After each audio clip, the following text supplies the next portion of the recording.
And world building is a hard thing to do sometimes in RPGs when you're not taking the time and being like me. I want and to just fight. I want to yeah, fight. I want to I fight. want to fight. No, exactly, I want to exactly. fight. It's I want hard to to fight. do No, no, world building within a fight a lot of the time. no. You I want to can. fight. I want to fight the subject that you're talking Oh, about right okay, now. okay. I want to fight. I'm irritated. I'm mad. Oh, You pissed let's me off. go. All This right. is a thing that I fight with people all the time.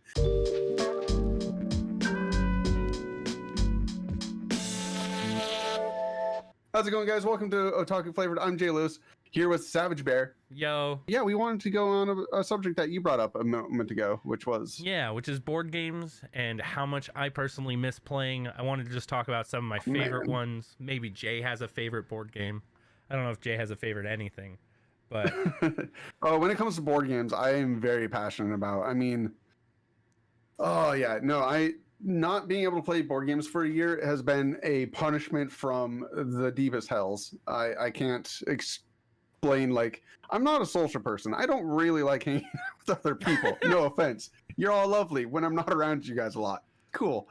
But one thing I like to do, and more than anything else, is play board games with other people, which sounds completely like a conflicting thing. But no, it's really not. Somehow I like people when I'm playing board games against them. Yeah, I feel like when I'm not. It's a different experience. Like socializing, I guess basically I'll agree with you because socializing I don't like doing. I can fake it really well, but I'm gonna come out and say this right now. If we're ever like locked in a conversation and I'm like feel like it's being forced, it's probably because it is. But when it comes to a board game, you're doing an activity together that we all like enjoy or want to be doing, unless it's certain board games. Oh my god, dude, being forced to play board games kind of almost is worse socialness for me. Like, I won't say I'm as bad as you, but I definitely am not good at reading. And so any game that makes me have to read something out loud, I throw you under the bus, right? But if I have to read something out loud, I'm just terrified the entire time. And you wouldn't think that as a streamer or someone who plays video games and has to read stuff all the time for everybody. Yeah, I don't know. It's terrifying to me. It's something that I don't enjoy in person. Streaming feels a little different. At least streaming, there's the like disconnection between me talking into a camera and you guys over in chat. But when you're like in person and you say something and they can talk back to you, like at you, make fun of you real quick or get a quip in and you're like, oh, this is not helping me read this. Like, it's definitely a little bit different, but right. No, there's differences. That's never really been a big problem for me because I usually know there's very few games where I ever have to read the rules where I don't just already have them memorized, which is kind of an oddity of me. I'm a very bad reader, but I'm very high, like, I forget the exact words to say for it, but like comprehension is extremely well for me. So it's one of those things where I read a rule book once and then I can just tell you it verbatim. Like, that's why I was a Magic judge. I know way too many card interactions that I shouldn't, and like rules sets and rules things are just like my jam. So for games, I just teach everybody how to play them off of my memory of them, and very rarely do I ever have to read something out in front of somebody. Yeah. Well, I was more thinking like games that require words in front. Yeah, I don't play those. Yeah, I mean, I don't usually choose those to play either. We have a friend who I feel like will remain nameless currently, but it's one of those where every once in a while they'll pick a board game and I'm like, I don't know if I want to play this right now with everything. I swore for the first like 9 years I knew them that they were literally doing this to torture me every single time. I was like, you guys can just tell me you want me to go home, okay? Oh my god. Like, I understand you're done with me and I can leave now, right? No. Oh my god, that's so real. Yeah, but then I found out that no, they were actually just wanting to play those games with everybody, and I was like, huh. And I don't think there's anything wrong with them, like especially games like charades or things like charades. But for me, it's just so if I have to do something for everybody sort of thing, or I feel this some like weird competition, like it just it feels strange. think the worst part for me is I feel like I'm the weakest link if it is some sort of competition thing with these, like charades or whatever it is. And I'm like, dude, why do you want me on your team? I'm gonna fail all of you right now. Like, that's why every time I'm partnered with someone, I'm like, you ready to lose? Are you ready? Like, we're going full send. Like, maybe we won't, but Yeah. yeah. Yeah, those are easily one of my least favorite types of games that I would never choose to play on my own choice. Yeah. But being stuck over at somebody else that's choosing the games, yeah, I get roped into those, and I will play them. I will as well. Yeah. I don't think there's another category of games that I'm more disliking of, but maybe there is. Is there like the other side of the spectrum? Is there something that if someone brought up, you would hop in like immediately, like strategy games or deck building games? Deck building. This is my crack. So I think there's something that's if you've known me long enough, there's something I like to do more than anything is shuffle and draw cards. And if you can provide me just that thing, I'm so happy. There's been games of deck building games where I've built engines in those games simply so I could draw my entire deck each turn, even if it was unoptimal and was going to lose me the game, because I found my enjoyment for the day. Like, that is that explains if I can so do much. That explains so much there. when we used to draft. Like, that's so funny. Like, I feel like deck building games are something I'm not the best at. I do enjoy them. I haven't played enough like that are actual deck builders. The majority of the time, deck building to me is when we draft, or I'm trying to even think of another game recently. Yeah, drafting Magic. I'm trying to think of another board game that allows me to draft decks that I've played at all recently. I will have to introduce you to Heart of Crown, which is one that I play a lot of. There's Dominion, there's Ascension, there's a bunch of them. It's a very large, wide swath of game. But those I just named probably the two of them that are the biggest, which is Domain and Ascension. Everybody for the most part knows those, but there is a huge amount of these games, and they're easily one of my favorites, which is funny because everybody knows me as the strategy player.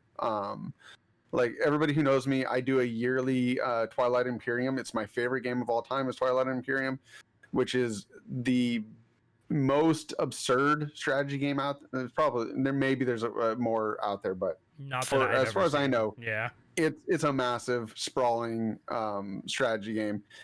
And I tend to play a lot of those. And so a lot of people know me as that's like my thing. But at the end of the day, Twilight Imperium might be my favorite game, but my favorite genre for some reason, I just need to draw and shuffle cards. That's interesting. Yeah. I will say I love strategy games. Strategy games are like right in that sweet spot for me of games that I enjoy playing. Not necessarily the best, because usually I don't like to play optimally. I'm not the trying to min max or trying to do something. I would rather do stupid stuff that is fun that loses me the game than sometimes play just so methodically that I know I'm going to win or trying to get there. Because see, if you're giving me a strategy game, I do play that way where I want to win. But like I was saying about deck builders, I get stupid strategy in there where I'm doing the dumbest thing possible because it's a genre of game that I've played so much that I'm just trying to break it at this point.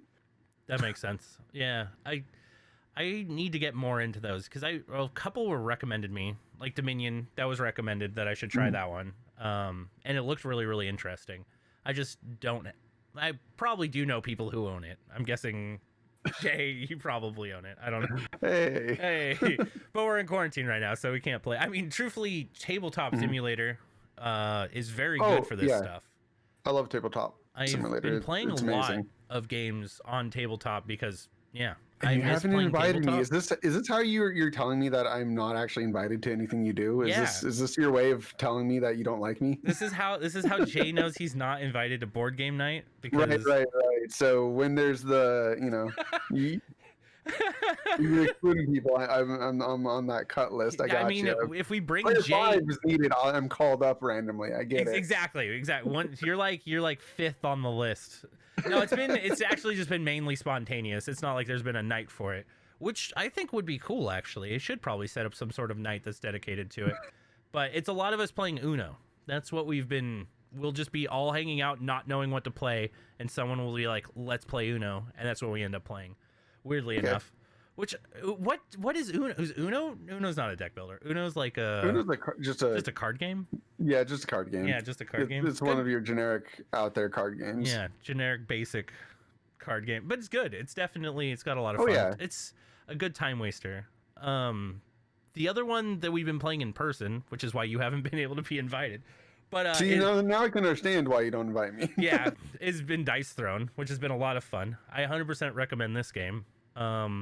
It's kind of like Magic and Yahtzee mixed together, but played 1v1 style, I think is where it shines the most.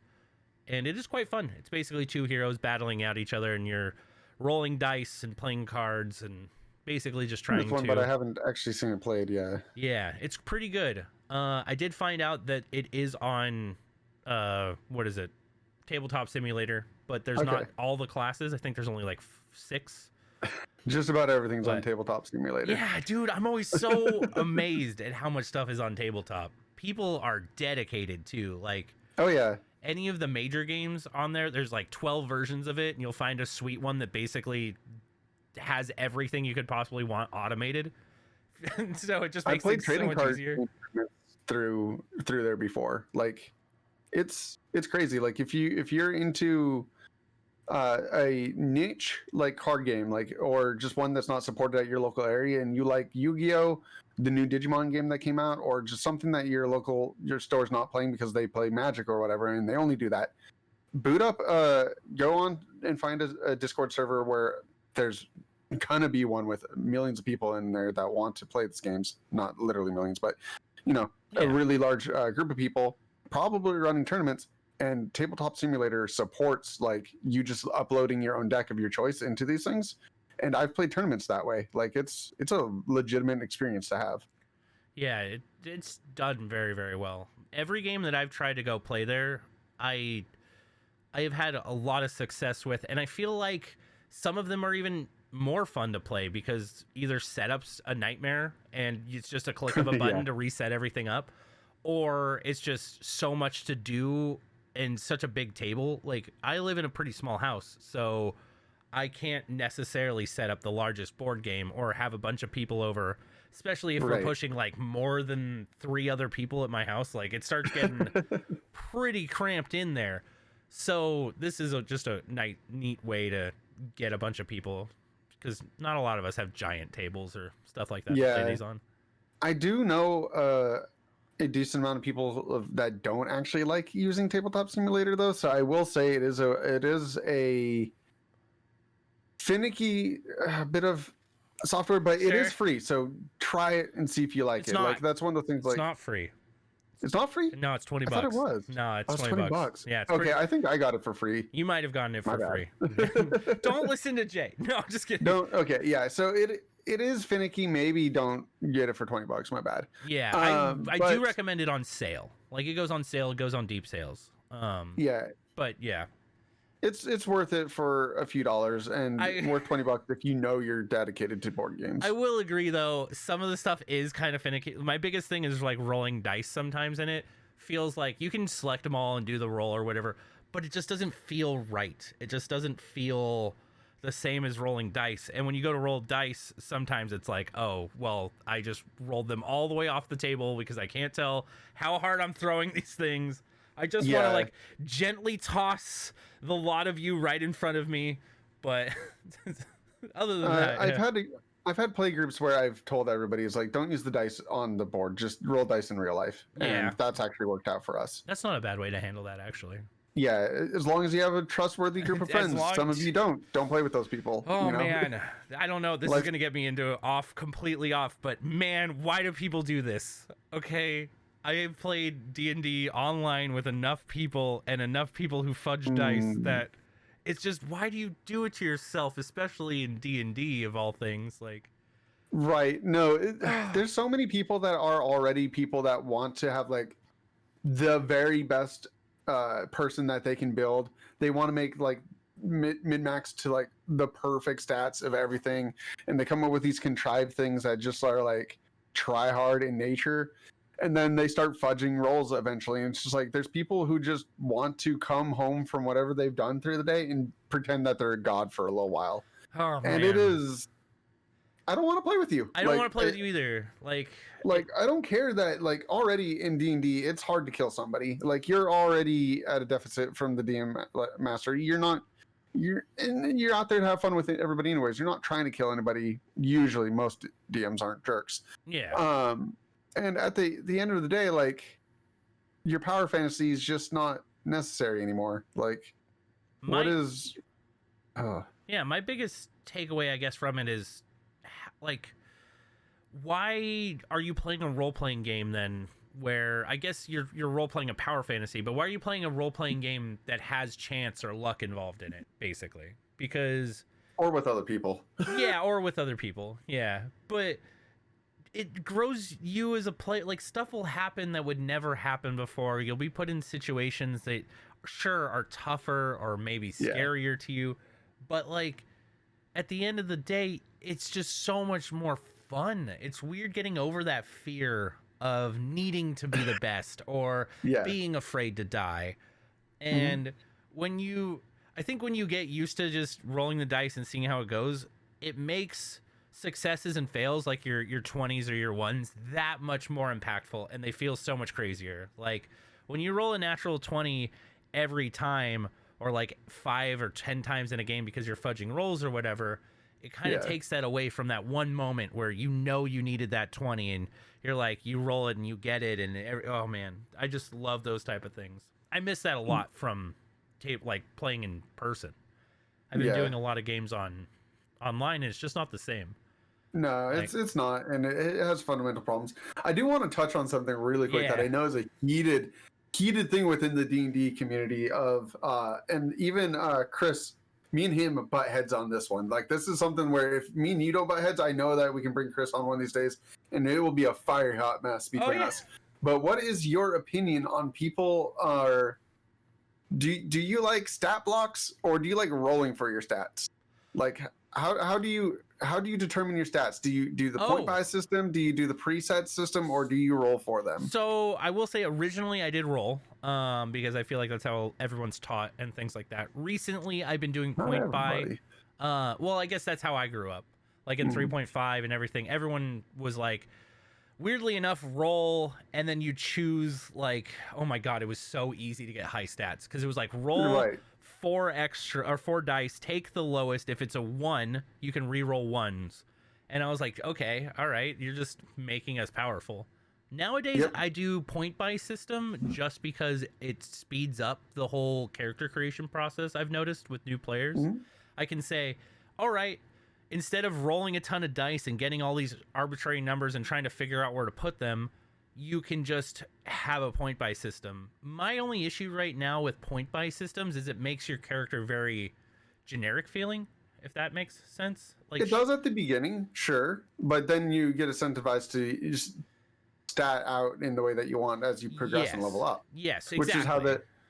Yeah, so here's my thought on it, and the reason why me and Chris will butt heads. Chris is a dice roller till the day he dies. Okay. Yeah. That is the way that he plays the game. It's the way he believes it needs to be played, and that's him to the ends of the earth. Yeah. And I'm on the very much of like they design modules and text, like all these things and monsters with you being at a certain power level in mind.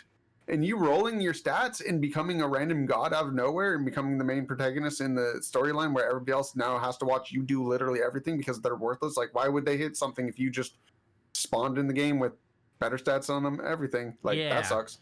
But also, you're destroying everything because the game wasn't designed for you to literally be 3 or 4 levels sometimes higher than any other starting character should have been because you just got a god roll. Yeah, and I actually agree with this because I think the problem is, especially when you're running a long campaign, maybe for one-shots, it's not too bad because I feel like one-shots have a lot of role play in it and a lot less, like, this is combat all the time. But when you're playing with a group for a long time, if that one dude rolled god rolls at the beginning of this, like, when you all started, then, yeah, he's just going to carry the party for all of it. Yeah. A lot of the time you're gonna, let's say even you go to try something and you fail it, you just know this other dude's gonna come up and do it right after.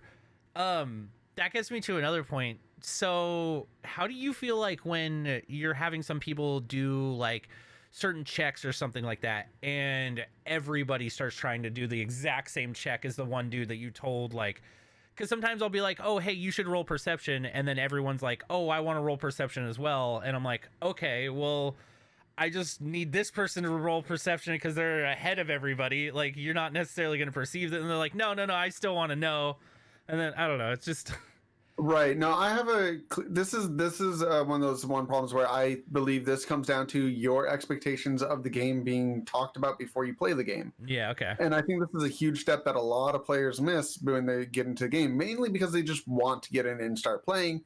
But that's when you get players that like to stab each other, or players that want to rob each other, or players that want to do all the checks always, and or do inappropriate things. Like, there's that one guy that just randomly thinks that every bard needs to try to fornicate with everything in sight. Dude. And it's like, yeah, some of these things are okay, but how about we talk about it beforehand? Like, here's my expectations. And that's where I throw in my checks, because I throw out passive perception in my games. And that's the thing that I tell people up front. It's like, hey, this is a game where I want you to actually roll for stuff. And in order to do so, just telling you literally everything because you min-maxed your way to have perfect perception is boring for everybody on this table. Oh, especially like, you walk in and there's a trap right there and there's this goblin over there. Like, yeah, passive perception I 100% throw out as well, just because it feels like I kind of understand from an aspect of it existing if you wanted to use it, because then you're not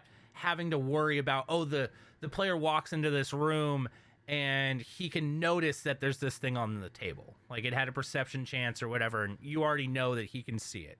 But yeah, I think it takes a lot away from being able to ambush anybody or putting them in a situation where they feel all of a sudden screwed because everyone failed the perception checks and clearly there's some sort of trap in this room, and now it's like, oh no, what do we end up doing? Like, it's a DM's nightmare half the time, and it makes the game boring for people, and they don't know it. Like, they think, oh, I have this ability and it's really cool and I've worked up to having it. It's like, but rolling the dice is just as interesting, and especially when you're the one that's like trying to remember that you should roll that die.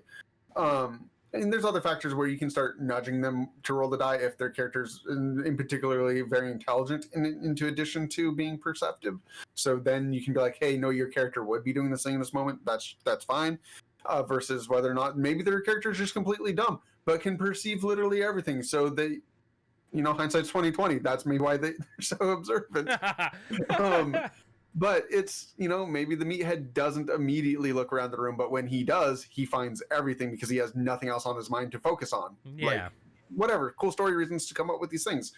But yeah, so rolls and checks and all those things, I very much, before games, because I've played D&D for way too long at this point, and I have an expectation of what I want to have the games. And whenever I start parties, I start this conversation with people well in advance and talk to them about, like, hey, I want the game to progress and feel like this. In order to do so, roles and interactions with you and other players need to be like such. Therefore, people don't all get to roll for the same thing. And if they are, it's coming after successes and failures, grit and or minuscule, and also with a passage of time. So that person runs up there and tries to jiggle that door. It's not, hey, I jiggle the door. Hey, you come pick the lock. You pick the lock. You pick the lock. Like, it's not a train of like you all doing this in seconds. Yeah. It's first person picks the lock, probably fails, and then alerts a guard on the other side or something like that. And I make sure that there's a whole momentous thing. You don't just walk up and do that check. And same thing with like perceiving. Like, obviously, if you're the first person in the door, I'm going to let you perceive first, because maybe as you step through the door, the next person's like, oh crap, there's a blade coming down, but you already went through that door. It hit you. Like, yeah, there's an expectation of order and resolving that I really want to make sure I get across to people when we start playing. And just doing that usually sets up the rest of your game to make sure that the game typically runs like that. There's sometimes that you might have to stop down, like, hey guys, we've been playing for half a year at this point, or maybe only 3 months, or maybe a month, and it seems like we're not doing what I thought we were doing, and having another conversation with them, which is another thing that I think a lot of DMs fearfully do is not have conversations with their players because they're afraid of conflict. I think so as well. And I actually struggled with this for a while when I first started DMing. And it was something that I adopted fairly quickly, was asking my players. I usually would do it after each session, after a while, and just seeing where everyone was at. If there was anything about the last session that they didn't like, maybe they don't like how their character's progressing, maybe there's something they really enjoyed, and just being able to build off of that. Because I feel like, yeah, a lot of DMs are afraid to talk to their players about certain things, about because they're afraid one might leave, or yeah. I mean, we all know that, like, I guess maybe not everyone knows, but D&D is the hardest part about D&D is having your group stay together a lot of the time. I've never had a D&D group last longer than the one that I went to the Dragon downtown for, and that was basically years. I think we lasted about like a year and a half before everybody disbanded. And every time I've ever tried to DM or get a group together or things like that, we'll usually last like 3, 4, maybe 5 sessions if we're lucky. But then after that, it just conflicts come up with just scheduling all of a sudden, or someone doesn't want to play anymore. Now you're out of player or whatever it might be. It just slowly falls apart from drama or whatever it might be causing the party to disband. And then you end up starting with a new group or finding anything like that. What was the longest campaign you've run? So I've typically run almost every campaign I've done lasts usually about 6 months to a year. Okay, yeah. Because I try to write campaigns that last that long, and we wrap them up when we wrap them up. We did stop my last one short because of COVID, and all the other fun stuff. But outside of that, I've had 6-year-long campaign before, of the same people coming in for it. That's legit. And I keep really large, rigid campaigns that a lot of people really want to come back for and like have talked to me about and enjoy the world that I have for them and everything like that. But I think there's a very important thing that I did very early on with my campaigns, because of course with a game that runs that long, you might bring in a new person or various things like that. I'm an asshole. I'm not afraid to tell you, hey, this isn't working. I need you to leave the party. And people are really afraid about losing players, but honestly, that's what has allowed many of my campaigns that I felt were gonna fall apart come right back together 10 times better the next time. Like the next time that we played, everybody's in higher spirits, more people are role playing, more people are doing stuff, because the problem that wasn't obviously going to go away and it was just going to get awkward by talking to them about it was just like, hey, can you just come back during another campaign that we do? We'll bring you back later. We'll do this other thing. I'll try you in a different group. I'll do these things, because I've had multiple groups going at once a lot of times. And just being honest with people sometimes and being like, hey, you're stacking dice every time. Like, this isn't working for me. Like, this isn't about the table. Or, hey, you and Becca are fighting, and that's not cool. And I'm honestly going to have both of you leave at this point. Like, whatever. Like, be rock solid and forward. And, like, sure, not everybody has the ability to just have multiple people want to be in their game all the time. And you might have very limited friends. But you want to know what's a really fun game to play? Sometimes just a DM and 2 other players. Like, that can be some of your best campaigns you'll ever have.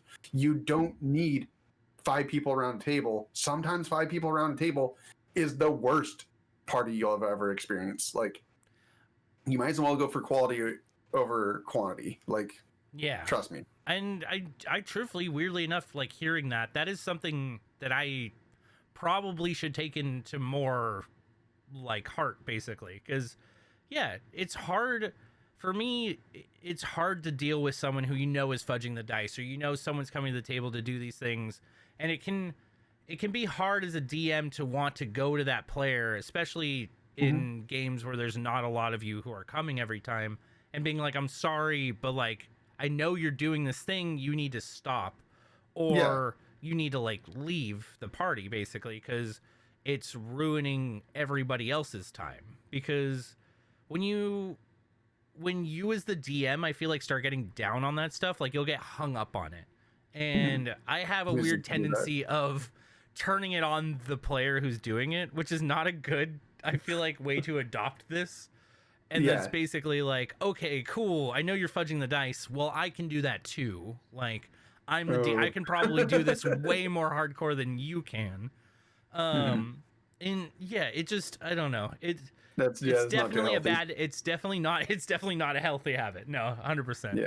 I think taking that in, I will most likely next time be like, just remove them, because yeah, if I had removed that player earlier on, I believe, especially now that I'm thinking about it, like, yeah, I'm pretty sure the campaign that I was running at the time wouldn't have fallen apart. Like, it was mainly falling apart because I'm now trying to deal with this one person and having it all be strange. And like, yeah, I do feel like as a DM, you struggle with a lot more stuff than people realize.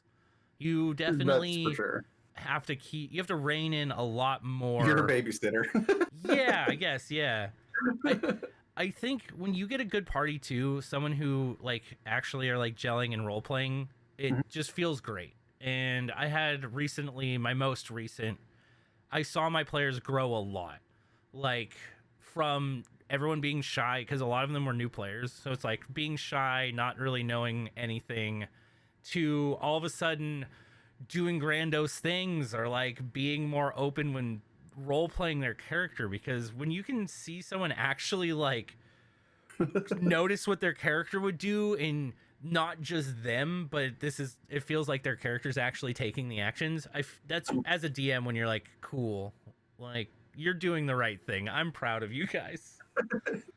You've only ever seen me play a character so far, and so know that I am full send. Oh yeah, 100%. I will do the dumbest voice I can sometimes, or a good one, but I'm in character the whole ride to a fault. Yeah, I definitely want to. I love playing as many characters as I can. Yeah, I definitely want to full send voices more. I've been really afraid, and it's weirdly enough because of a group I was with, and I was trying to do like this orc voice, and the meme became that no one could understand what I said. And I took it because I was I don't know, for a really long time growing up, I was like really, I don't know, pretty self-conscious, and don't really think of highly of myself. So when someone would make fun of me in that aspect, I'm like, I just shouldn't do this thing. Yeah.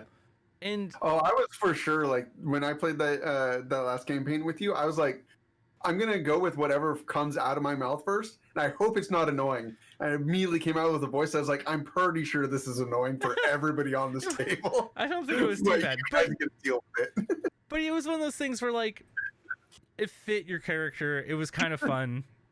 Like, I was really nervous because I hadn't played in forever. I had been DMing for a long time, and I hadn't actually like sat down and played a character. So I was like, holy shit, getting back into playing a character does feel different from DMing, because you can like hyper focus on this one character instead of playing everybody. And when you're sitting around the table with a bunch of people who you've never played with before, and you've only just hung out, or like you've all played games together, but D&D does feel a little different than your most games, where sure, you're doing stuff, but you're not like role playing or acting, or because that starts coming into play slightly for some people. And I don't think everyone needs to do a voice. I don't think everyone needs to like role play their character super hardcore as far as like your body language or whatever it might be. But I do think everyone should role play their character and figure out how their character would think instead of you, which I've been running a lot of games with new players, and my biggest advice to most new players who are afraid to do that and jump off is to play themselves, is to roll a character and make it like as close to you as you want it to be. And it'll allow you to not necessarily have to think outside the box or be in a different player's skin. You can kind of just think, what would I do in this situation? And then go from there. Problem is, D&D doesn't work 100%. Like, what am I going to do when a giant ogre shows up? What would I do? Run away. I would probably run away. I'm not going to lie. Like, if a giant demon lord showed up outside my house right now, you guys, I would leave this recording. You would just see me get up and start running away. I don't want to die. All right. But in D&D, what would I do? Yeah, what would you? I'd probably grab weapons and start going to town. Look at this. I Look don't at this know. dude. Yeah, Jay's like, let's go. A little Yeah. bit of both. Yeah. As I said, like it's a little different because it's so out there. It's not something we deal with on a daily basis. Maybe you can roleplay your character by what would I do when you're in town or things like that. But I do think having that weird jumping off point for yourself to roleplay a character is a good place to start. And then growing from there. It's an interesting way to approach starting with new players. My approach with new players is I don't when they're coming up with a new character, I say, hey, you see that box of traits? Don't touch it. You see that alignment stuff? Don't touch it. And I strip away from all of those things from the new players usually, simply because what I want them to usually do is be like, you're a class. Think of like how this class acts because this is what you've trained to do. So those are your skill sets. Think of that first and foremost because your training comes first.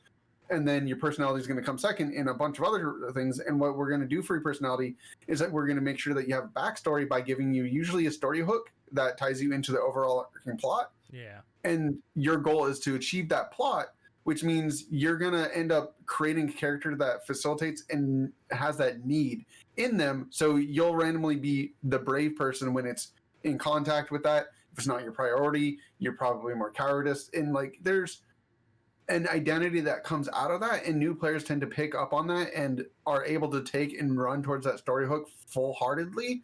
And I see a lot of players like learn that way really well, and then they learn how to actually be a character from the other players around them over time. Usually I'd never try to have a complete fresh group of people, but when we do a complete fresh group of people, at that point I usually do 100% pre-gens for everybody. It's not a bad way to handle it. Yeah, that's where I'm leaning currently, because I'm basically going to start trying to host games weekly again, and basically have a bunch of, it'll basically be every week will be a new one shot. Anyone can join, and everyone will have pre-generated characters. So you come in, you choose one of the pre-gens, you get in and start playing basically. And Yeah. I do think that helps when you have like all new players or even veteran players and you're just trying to do things quickly. That definitely helps. Weirdly enough, what you said about the classes like harkened me back to one of my like how I first learned how to roleplay, which is I chose a paladin like an idiot, and my DM made me so quickly realize that this is you're a paladin. Like when you walk into a tavern or a bar, you're wearing a full set of armor, you're shiny, you're glint, everyone's looking over at you. You're like the police walking into a tavern all of a sudden. These are all shady people. And like he really instilled that really quickly into me, like how out of the ordinary it is to play that style of character. Maybe if I'm in a sanctuary or I'm surrounded by people who are or like you're in the main city areas where like that is common. Like, yeah, that's a sign of a great DM, because there is a huge problem that I have with most DMs, which is making everybody feel like they're in casual street clothes at all times, and everybody's just like everything seems generic and vague in so many ways from so many DMs that I've played with. And everybody's got their own style, right? Some people just don't want to have those experiences, and their thing is the battlefield, and that's where they want their experiences to lie. Some people do love that tavern experience, and some people lie in between or somewhere completely different. Like there's always different types of people, and so I never really want to question somebody when they fall really short on one specific area. But I do feel like that is an actual plague within the DMs of like neglecting what characters look like and not expecting the characters to give their personality when you're not letting anybody around them being like, yes, this giant talking lizard that I've never seen before in this town with only humans is not weird to me that he is currently doing the things he's like. Yeah. Like, how is that not a novel thing to that person? Or maybe it's not, and maybe that needs to be played up too. Like there's just a sense of blandness to either side where it doesn't seem to matter. Yeah, weirdly enough, I do, after like mentioning that and how you put it, I do feel I fall into the category of like trying to excel and getting people into combat, because that's like my favorite section of D&D. And that's where I feel like as a DM I like to excel. But then at the same time, yeah, I need to definitely take like a step back and stop making everything just seem so ordinary. Because it is true. Like I've noticed, especially in my like most recent campaigns with people, and if they ever go into a town or something, I almost more like video gamify it, where it's like, welcome, you're in a shop, like you can buy stuff, like let's get out of here, the city, where there's plenty of role play that could go on there and things like that. I don't know if that's because I am doing it with new players and I just want them to not get stuck in a city forever, and I don't want a DM being in a city forever.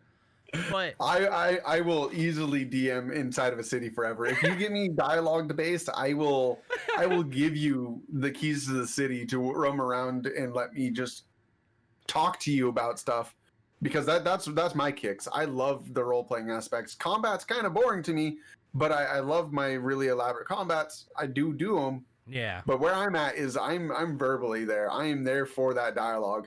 Where I hurt the most at, like if I'm gonna critique myself, where I suck the most as a DM, is if you want to go anywhere that isn't a dialogue based place or a combat, getting in between there is like, okay, well you guys you're there. Oh, like travel doesn't exist for me.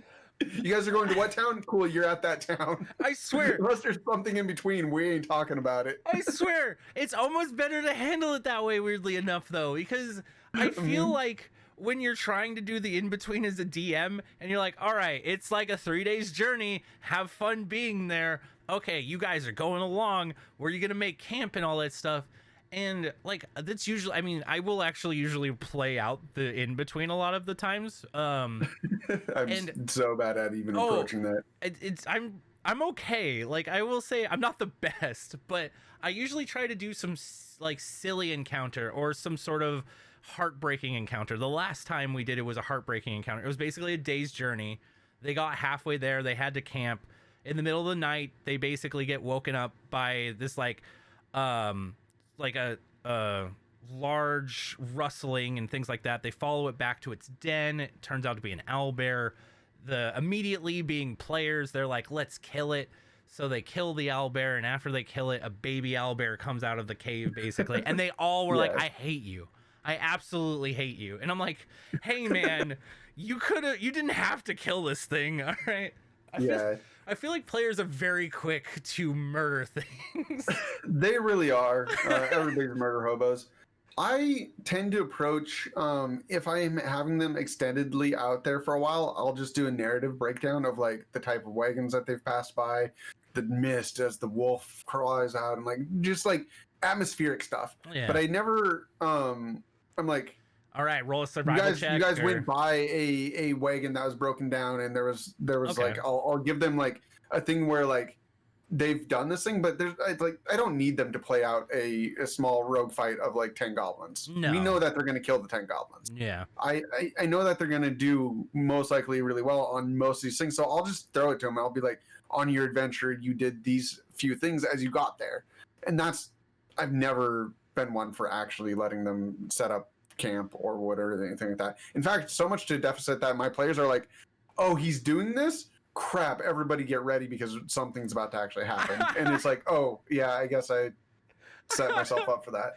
I guess, yeah, that makes sense. You're like, all right, good luck. We're doing a quick, we're doing the cinematic overview while we're doing the loading screen. Get ready for whatever is on the other side of the loading screen. But, yeah. Yeah, my bad. I think it's interesting because just for me, I try to make sure that every session had something that was memorable that they can kind of walk away from and have like a little bit of a story to tell.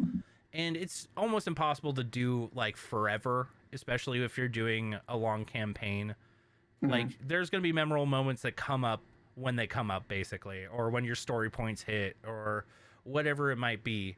But I definitely do feel like the downtime, the mundaneness of like people even shopping or like resupplying gear, I've slowly but surely been leaning away from that and just been basically like, instead of you going into a shop and now you're bartering with this person and I'm role playing the guy you're bartering and maybe you're going back and forth, it's just like, all right, if you want to buy arrows, you can buy arrows. This is what's available here.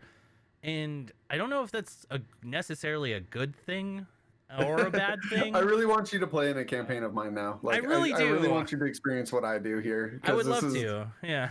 This is where I like. This is my thing. Because this is what I love doing. I actually do feel like I learn the most from playing with other DMs. Like a lot of, or like being in other DMs campaigns. Because a lot of my experience and how I've learned to narratively move people along or whatever it might be was from the majority of the DMs that I've played under and how they handle things. Of course, it's my own style and I do things a little differently than they do. I'm not going to exactly copy people, but yeah, it is one of those, like a lot of the stuff. Too many Matt Mercers out there. Yeah.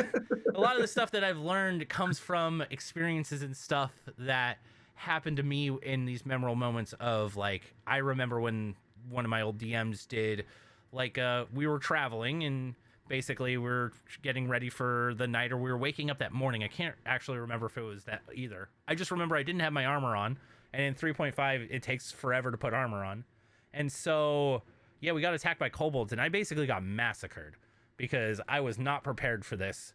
And it was just, it's one of those moments that was just super tiny. It was small. It was a small encounter that happened just spontaneously after we woke up. I'm pretty sure it's after we woke up, and it stuck with me forever just because it was one of those weird off moments. Wasn't part of any overarching story, wasn't some crazy special encounter, but just because there was this weird play of like, I needed to get ready quickly. I remember like us having like, just everyone was in this weird panic because of some strange basic surprise attack from these kobolds. And yeah, it's for me, it's like little moments like that. I try to, like, I want that to happen for other people.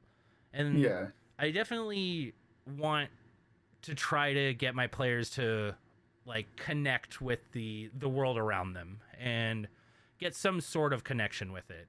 I think. Do you only play D&D? Currently, I only do play D&D. Yeah. Okay.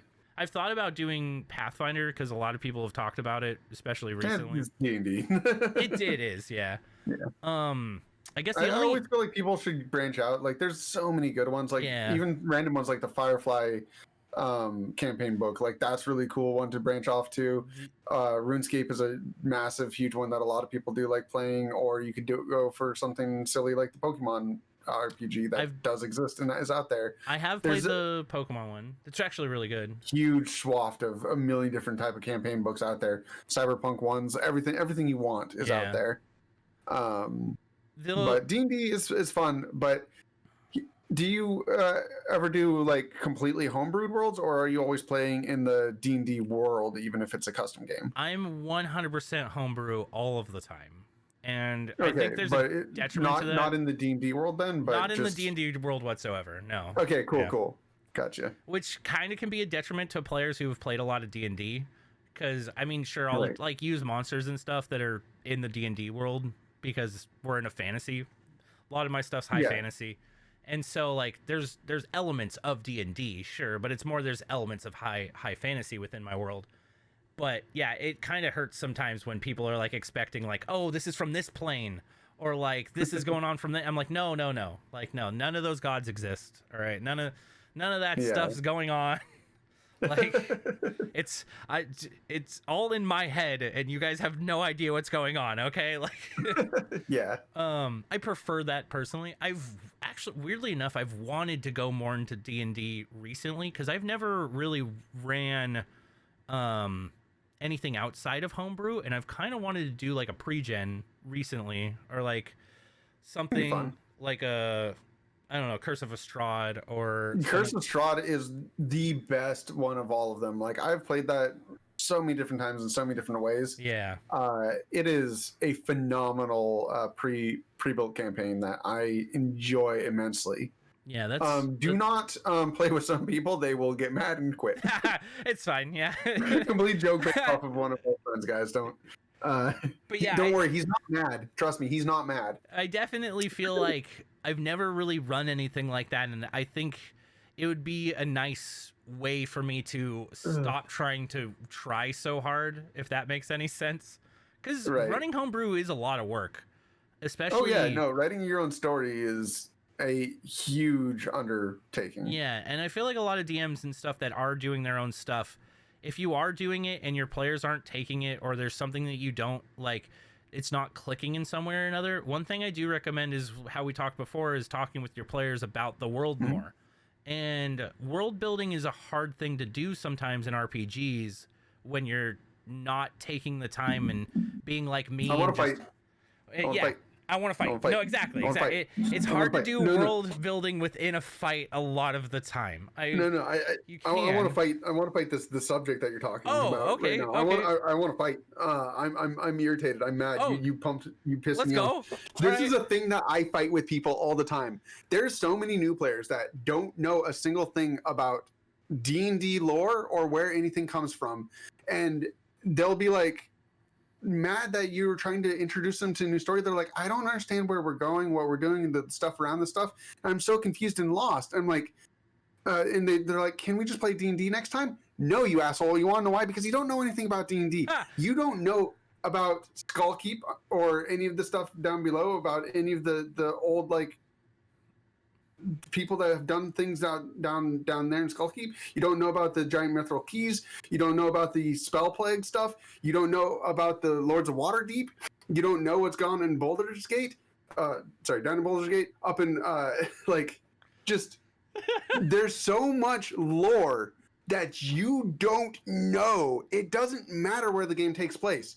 It's a fantasy freaking world, and it's the same as the last one as the next one, and just because it said D&D doesn't mean that you're like, oh, what you're thinking about in your head when somebody says D&D is you're thinking about JJR Token or whatever his stupid name is. I can't remember. I will actually agree. I do feel like a lot of people, when they think D&D, instantly go to Lord of the Rings.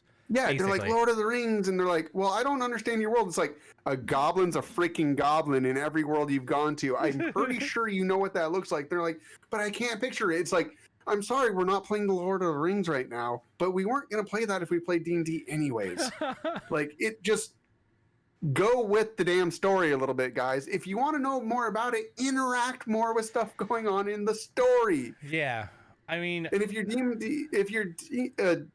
DM can't explain to you stuff, then that's his fault. Yes, he's shitty. You should play D&D because then you can read source material. But you want to know what I've never seen another player ever actually do? Pick up source material and read it. They read what's in the DMG guide thingy, which is not an explanation of what's going on in the city. You don't know about the last lord that died, like, or what was rewritten. Like, I can tell you a million things that was rewritten in 5th edition from 3.5 because there's a bunch of stuff that they had to redo because they killed off people that they then revived, and it's still around. And there's monsters that's not even around anymore in 5th edition that were in 4th edition. Like, there's the entire like worm dragons that are not around anymore. So get off your horse, play a homebrew game, and don't give a damn about whether or not that creature was like a goblin or if he explained something goblin-esque, because it's a creature. You can put it together, and if you can't, then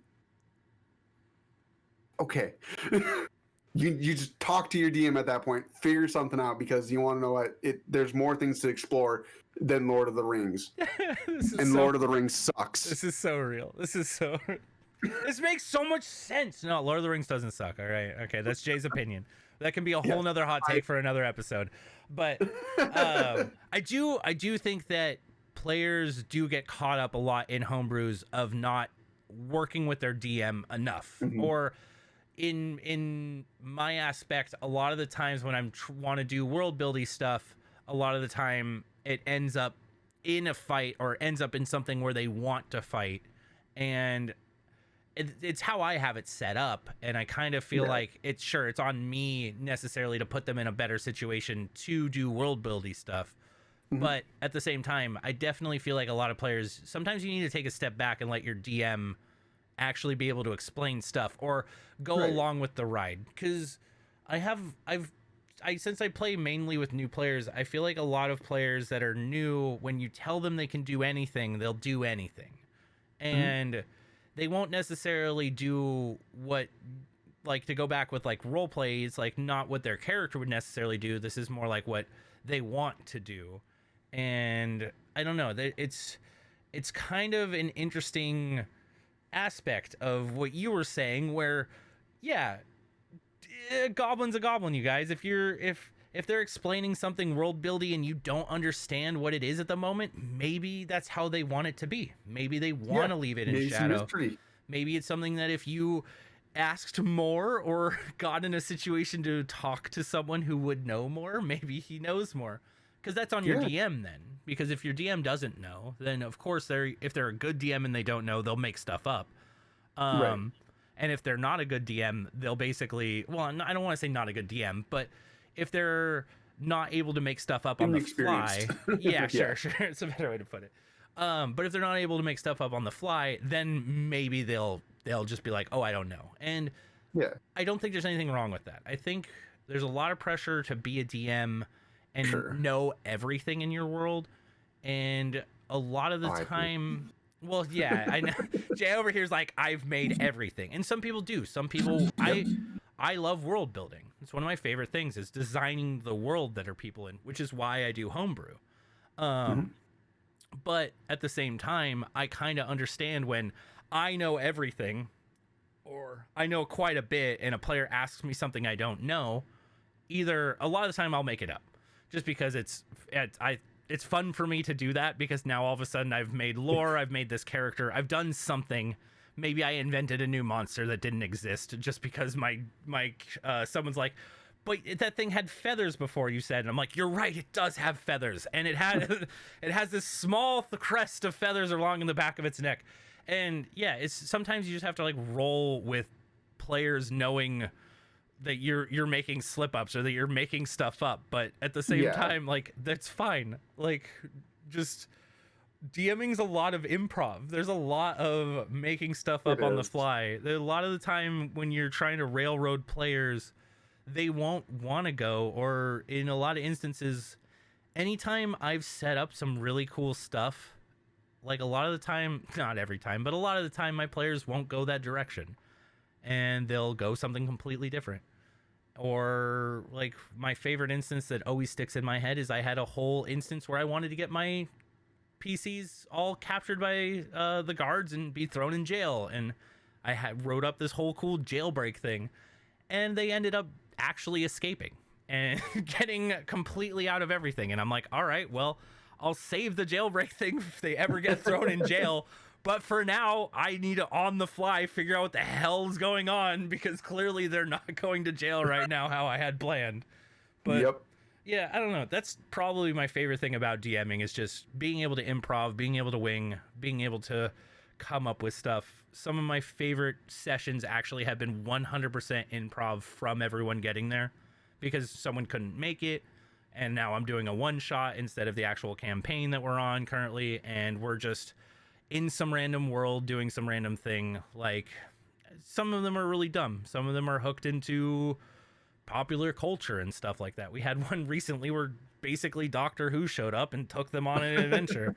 Because why not? Like, it's not canon. Like, it's not necessarily what's gonna happen. And if the player who wasn't there, it's like, yeah, they missed out on that, but it doesn't matter because it didn't actually affect the campaign. But yeah, I don't know. Those nights are good to have for sure. Yeah, I don't know. I definitely feel like if you're afraid of DMing or you think that you need to do everything, don't worry about it. Stick to doing D&D stuff if it helps you, kind of like what you were getting at, where if you need the source material's there. But don't be afraid to do your own stuff, like, and have your players not understand what's going on, because for sure all it takes is keep playing, basically. Keep playing and keep like talking to your players. You'll figure something out and they'll come around to you.